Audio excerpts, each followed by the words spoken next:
For more on the storm's impact and what the people of the Philippines can expect, we turn to Greg Postel, hurricane and storm specialist at the Weather Channel.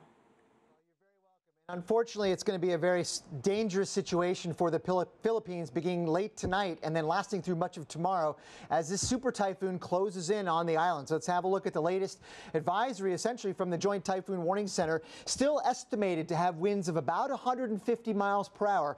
We don't have any aircraft flying in there, so we don't know exactly how strong it is, but it's probably plus or minus 20 miles per hour in that. Doesn't matter exactly what that number is, those winds are strong enough to produce significant damage along the way.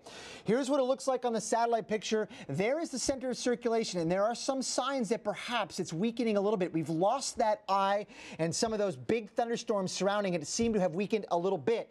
But still, this is going essentially due west, and if it remains on that westward track, the worst of it would likely stay north of Tacloban. Here's what it looks like on the wind picture right now. That's where the center of circulation is. As I mentioned, the worst winds will probably slide north of Tacloban on their way westward.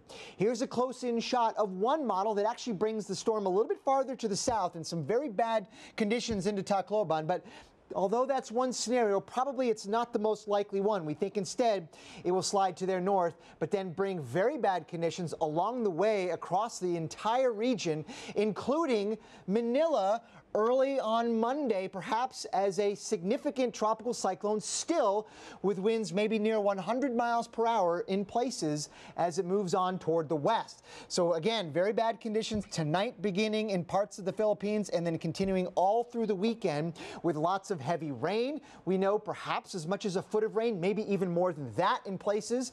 Storm surge will be significant.